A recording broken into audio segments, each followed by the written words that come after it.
So first things first, I'd like to congratulate you, and I really want to tell you that I love your Instagram reels and thoroughly enjoy your messages through them. I feel it's very special to me, especially because I avidly sample all things Korean. I extensively cover Korean cinema, K dramas, Korean culture, K content. I'm a Korean language student. I speak Korean.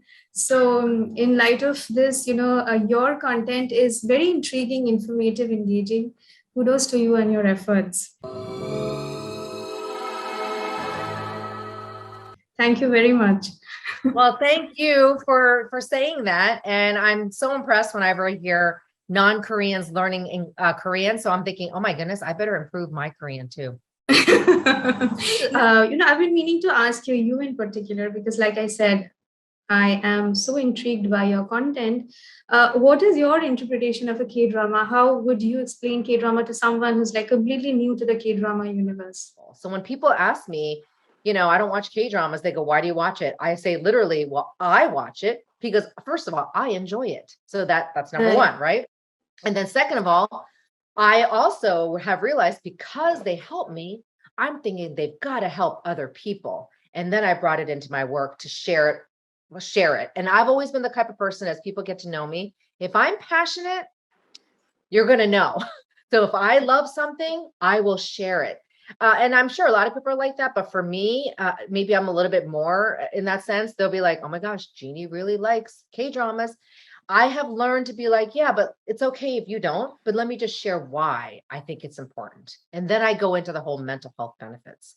But again, when I run into people who don't understand the K dramas, I actually just tell them, go ahead and watch one. Here's an example. And usually I picked in the past, like Hometown Cha-Cha-Cha is like in the past couple of years. That's a quick one. Right. Yeah, I told them, go to that one. I'll always say Crash Landing because that really went global. And also I just said, those are popular actors.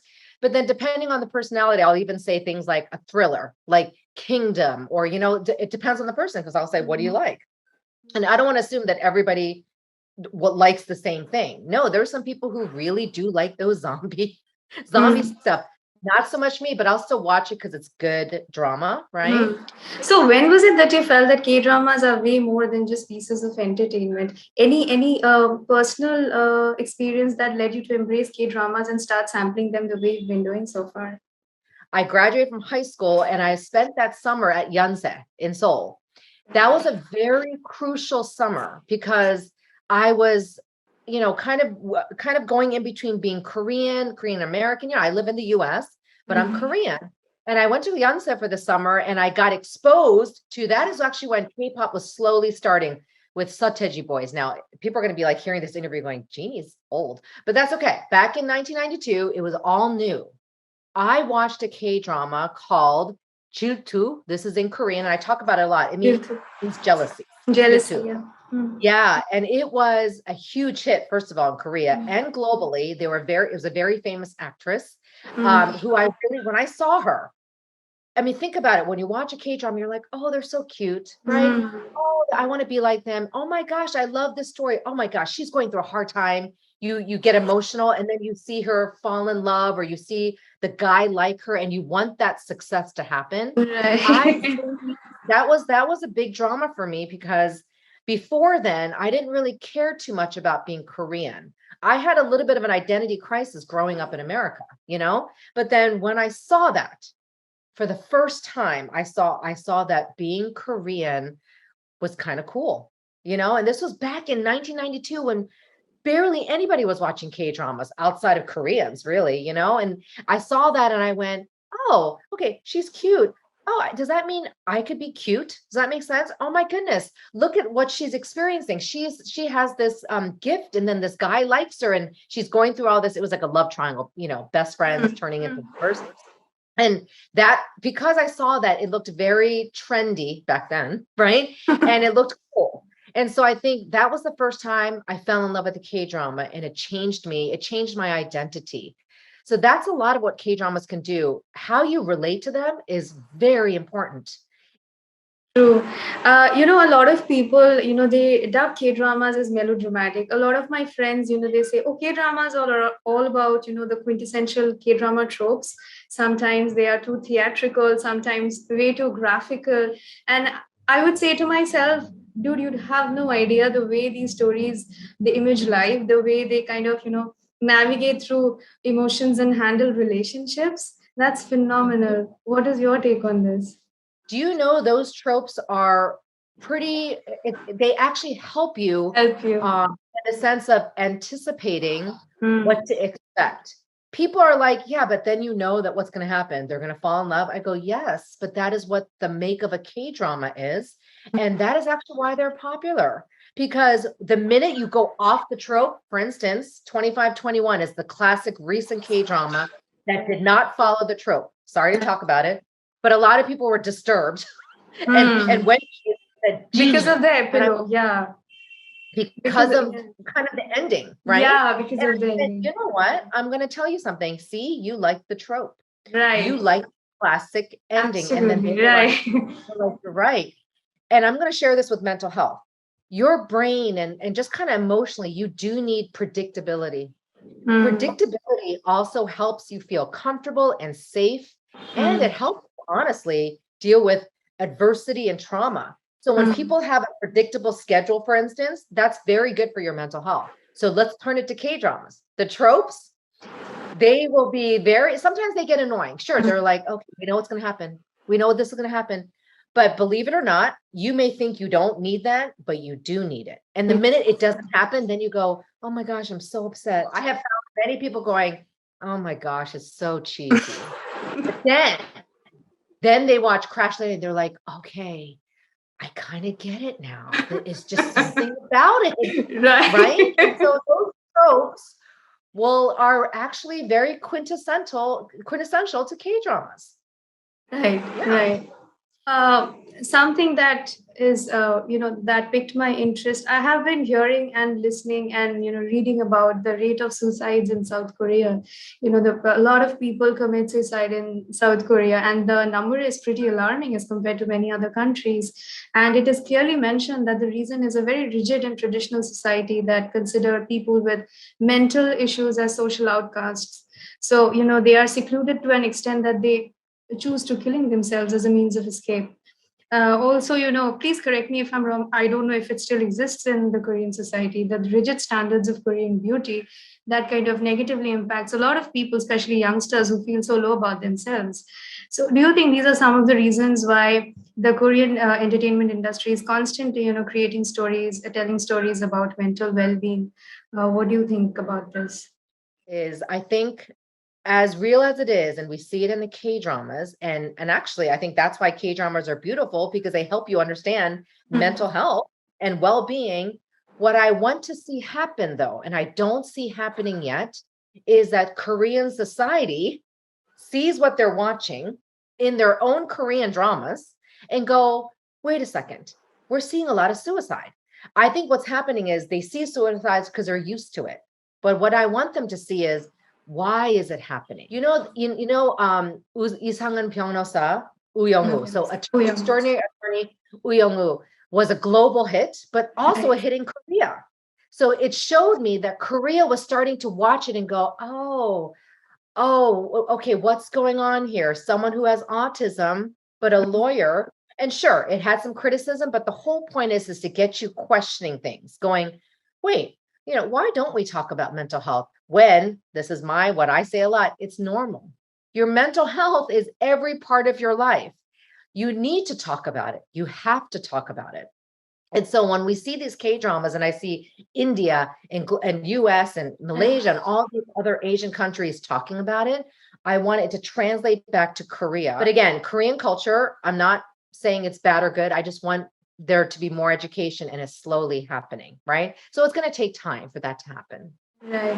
So, why did you feel the need to express your thoughts and opinion on social media and talk about K I drama? use them as examples to show mental health, mental illness in different scenes because it helped people see a story and realize, wait a second, okay, it's not about me. Oh, I'm seeing this pretty girl struggling or this really good looking guy having problems with his family. I relate to that. Right. I use them to help talk about mental health in an easier way. Does that make sense? To break through Right. stigma. That's how it happened. And then Nunhas Nuchi came about in the middle of the pandemic, in the middle of COVID, when everybody was stuck at home Right. watching K dramas, right? On Netflix because they were depressed or anxious. And then I Hmm. realized, wait a second, I got to start Nunas Nunchi. For a while, I was thinking about it, going, oh gosh, how can I share the mental health benefits of K dramas? And then Nunas Nunchi came about, and it just came about naturally. I didn't plan on it. I was like, I'm just gonna start a YouTube channel. Let me just share this stuff, and then Instagram, and obviously you got to add all the social media, and that's how it happened. It really was very organic and out of my own love for K dramas and my passion for bringing them into my work to give examples of mental health, to help people understand mental health better. If I request you to outline some of the most essential cathartic elements in K dramas uh, that can help people de stress, what would they be? First of all, when people go, oh, are there specific K dramas that show mental health? I'm going to be honest with you. Every K drama has mental health examples, Yes, period. something or the other, right? Yeah, Absolutely. every. When you're anxious, we need a chance to decompress. That's number one. So K dramas do that. Number two, though, you're seeing somebody else deal with a crisis. Okay. So let's just think of a crisis of an example. Let's just use Hometown Cha-Cha because that's like a very healing drama. Mm. Hong Banjang was going through a hard time. He hid Yes. something, but then it blew up, right? People all of a Uh, sudden found out about this thing that happened when he correct. was in school. It was Mm. devastating for him, and you saw that he had to process it and cry it out. He basically thought about hurting Mm. himself, dying and jumping off a bridge, right? Because he was so devastated. We relate to all of those emotions because we're seeing it on screen. And then we realize, and this is where I'm going to say to people, how do you see what's on a K drama and turn it back to you and make a change? That is my whole point. I do not want you to watch a K drama, go, oh, that was great. I really, really related. Okay. No, I want you to go, wait a second. I'm also depressed. I just saw Hong Banjan really share with somebody about his trauma. Maybe that's what I need to do. So actually, that's what tends to happen. You watch something and you go, I need to have a conversation with my mom. I Mm. realized that I'm really struggling, and I just saw something in True Beauty that really Mm. helped me. Oh my gosh, Moon Ga Young's character was telling her mom through tears, you need to believe me, you don't trust me. And then the Uh, mom shocked. So I'm just saying, you see pockets of every scene, and there's something teachable. I mean, I can guarantee that I'll find something. Yes, that's what I do for a living, but still, I want to say that you see something and you go, and I'm a mom. I need to get better talking to my kids. Wow. Oh my gosh. I just realized that I just tell my kids, do this. And then mm. I don't share with them why, or I don't share with them my own struggles. And I just expect them to do it. And then I saw a K drama where a mom was like, going through that. And I just went, oh my gosh, I think I do the same thing. How can I get better? So the whole point is to get better emotionally, but also do better. What can you do from watching something like My Mister or The Red Sleeve? And even though it's a historical drama, there's examples in there of leadership and resilience and how to manage through a crisis, how to really keep pressing on and be diligent, persevere, but also learn how to speak for yourself. You see so many of those examples that you're like, don't let them talk to you like that. Well, does that happen to you in real life where someone talks to you like that? What can you learn from a K drama going, someone just talked really rudely? I don't deserve that. This K drama I just saw taught me how to do that. That is all mental health. I don't know if you're going to ask me this, but a lot of folks go, K dramas are unrealistic. The relationships, and I want a boyfriend like that. Well, here's what people will say. um, this may be a little unconventional. Um, Go for it. Go find a girlfriend like her, like Yoon Mm. Seti, Crash Landing. Go try to find a boyfriend like Kang Tae-woo in Business Proposal. Yes, you can. Now, ignore the fact that they drive these Ferraris and all these fabulous things, and those are all dramatic. Take Right. that, but look at the person, look at the character, and I want you to go for the best. So when people say to me, no, no, no, I always, it's unrealistic expectations. Well, obviously that can happen, but I want you to take out the unrealistic part of the drama and go for the fact that this person can love you unconditionally. That is all true.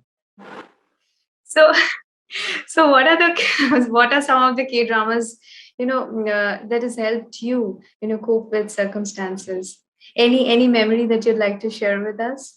Well, recently I had COVID in June. COVID is very common, right? So I got sick with COVID. I was in bed and I was like, and during this time, Woo Young-woo was playing. Oh, no, not Woo Young-woo. Sorry, not Woo Young-woo. Our Blues was playing. My Liberal Show had just ended. I was watching Our Blues, but it was playing consistently. So there was not a new episode. I went to the classic K dramas to cheer me up. So what I did was I went to Vicky because Vicky had some of the older ones, and I went I went to a 2010 K drama, Greatest Love. I decided to rewatch The Greatest Love, which I highly recommend. It is the classic tropes. The girl who gets the cool guy, whatever, I don't care. But I needed to watch a classic trope-full K-drama. The other ones I tend to turn to, Reply in 1988, plays in the background of our house. One of my favorites. I'll play it in the background when I'm cooking. That drama I use a lot for family dynamics. Right. I use it to show relationships and friendships. I use it to show culture. It's a wonderful K-drama. And so I use that. My Mister in recent years has played a role in a lot of my workshops. My Mister is a very good example of transformation, change, how two people who have nothing in common, really, kind of, except maybe working at the same place, really come to heal each other, literally, through friendship and Chang. I use this Korean term called Chang, right? Which is about kinship and connection and attachment. My Mister is something, believe it or not, I will rewatch when I'm most sad. When I'm like, oh, I'm having a hard day. Gosh, what am I going to watch? I put on My Mister. And people are like, really? That is kind of like a low one. But yes, it is. It's not the most high note one, but the way it keeps going and at the very end, it is so full of hope, happiness, change. I don't know, belief in yourself. That is to me a classic case of how it can help your mental health. And then for fun, even in recent times, I've even gone back to Our Blues, believe it or not, because I use Our Blues in some family workshops. Hometown Cha-Cha-Cha, I'll also have on loop. There's many. Even recently, I had to rewatch 2521 because I was working on something. And I was like, oh my goodness, what a great example of friendship. Who are some of your favorites when it comes to the actors category from the Korean entertainment industry? Some of your favorite actors? Oh, actors? Yeah. Oh my goodness, so many. Female, Kong Hyo-jin, When the Camellia Blooms, Greatest Love, Master's Son, It's Okay, That's Love. She's a beautiful, well-known actress. I think she does a great job, and everything she's in, I love, So her, and then I do also love Shin Mina. I've always loved her. Just something about her, ignoring the fact that they're all beautiful. I love the way they appear on the screen and really get me absorbed with their character. I also love Kim Ji-won. She was really good in My Liberation Notes. She wasn't good in other ones like Descendants of the Sun. Yeah. But Crazy Notes, I thought she showed a maturity and she did a great job. I also like Lee Bo-young. Lee Bo-young was in Mine recently, but even her older stuff, I love. Many of the men, gosh, I do love Lee Byung-hun. He was in Our Blues. You know? He's like an older actor, but he's like a little bit older than me. So I kind of go to the older actors, to be honest with you, because Ji Chin-hee. Now let's go to the younger ones. My faves are Kim Sono. I do love Kim Sono. I'm a Sono Hada. He won me over in Startup as like everybody else. And then I went back and watched his stuff. I saw Good Manager and didn't even recognize him. Yeah. So I went back and watched it. I think he comes across very authentic. So to me, I believe he is authentic. That's what I believe. You know, if an actor comes across with true authenticity, then somehow I really believe that's how he is. Chuno in the red sleeve. He's a good actor too, for being an idol. Very good actor. You know, I really admire his work. I also love, oh, I can't believe I couldn't, Park Eun-bin from Okay. Isa Uyomo. Yeah. Yeah. Very excellent actress. What is that one K-drama character you kind of relate to the most, and why? Toksun in Reply 1988, believe it or not. Yeah, she's a teenager. I was a lot like her. I was sociable, well liked. I believe some guys liked me, you know. I was quirky and fun. I was definitely social. I mean, I did stand out in that sense. People noticed me. I was not, I would say that, well, I wasn't at the bottom of the class academically. So let me just say that, but definitely I didn't stand out academically. I went to a very hard private school and I worked hard, but I didn't stand out with academics in that aspect, right? But I did well in school. It's just that I didn't stand out like she did, but she stood out in every other way, right? Even her father would say, Uri Toksan, you know, our Toksan, she's lovable and she really makes other people feel good. And do you know that example where the teacher helped, you know, the teacher suggested her to help an epileptic student, right? That to me stood out. That was kind of like me, where they were like, you know, go to Jeanie. She'll help. She'll help make sure that everybody else, you know, takes care of her, or she'll to make sure that your daughter's taken care of. And that's also leadership. So Tucson is somebody that really resonates with me. I was, reading about you in a different article on the internet, and I came to learn, like you said, coming back to something that you've mentioned in the very beginning of this conversation, you are a Korean person. You have been living in a different country for a considerable period of time, in a different society, in a different culture, surrounded by people of a different country. So I'm sure there must have been moments when you felt lonely, when you felt secluded, when you felt alienated. So how's that changed with time? And watching K-dramas, the experiences, how they have helped you to feel truly happy about who you are and where you come from. Yes. Growing up, I even wrote a book on it. I have a book out there. It's on Amazon. Living in America, you know, I'm still Korean. I'm Korean American. I want to say that 100% Korean, 100% American, but not everybody sees me that way, right? They'll look at me and go, well, you look Asian, you know? So I don't know if you really belong. That was a lot of what I was growing up with. I grew up in the 80s. So that's a long time ago. And back then, Korean culture was very foreign. So can you imagine how it is now? And when I was growing up, people seeing Korean food like kimchi, a lot of the reaction was, ooh, kimchi smells, Smell. right? It does smell, right? It does smell funny. But now it's so common. People don't think about it. It's in every dish, or people go eat kimchi jjigae and they're not Korean. But back when I was growing up, nobody knew about kimchi. No, the Koreans were pretty rare, especially where I grew up. I grew up in a very Americanized white suburban town. I love where I grew up, but I was the lone Korean. So when you stand out and you don't look like everyone else, and your parents speak a different language, and maybe they have an accent, right? Even though my parents are very, very well educated, my mom had a little bit of an accent. They made fun of you, right? And then I also had a Korean middle name, Yujin.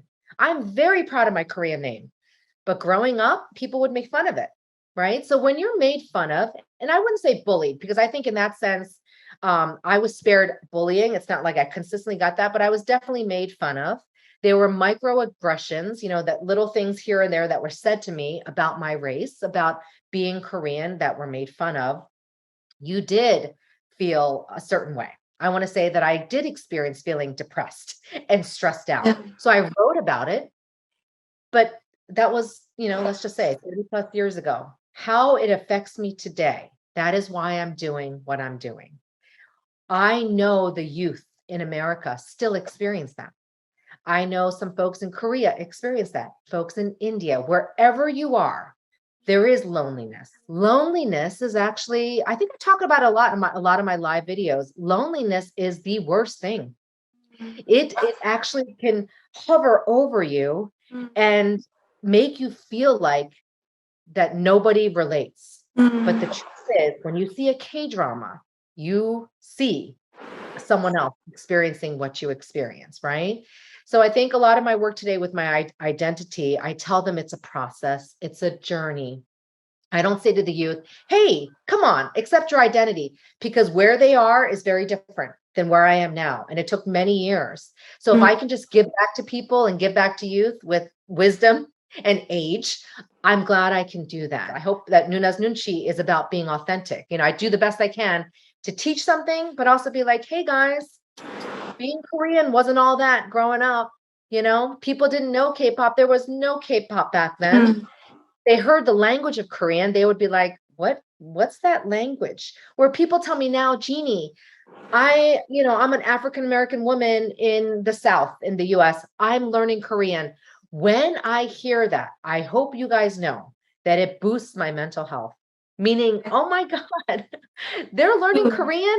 Wow, they're sharing something with me. To have a sense of belonging is very, very critical to your mental health. So I hope that Nuna's Nuchi becomes this community where they feel part of something and they're not alone. You know, this has been one of the most enjoyable conversations for me so far. I mean, very insightful, and especially because you are doing something, you're talking about something which is really close to my heart, which gives me a lot of happiness. Like I said, K-drama is my happy pill, and it's my comfort zone. So thank you very much for your time. And I wish you all the very best. Please take care of yourself. And I look forward to more interesting stuff from you. Let's stay connected. Thank you Thank so you very much. much. Thank you so much, just for, and I hope, yeah, and I'm so glad that globally that we're all feeling connected through our love of K-dramas.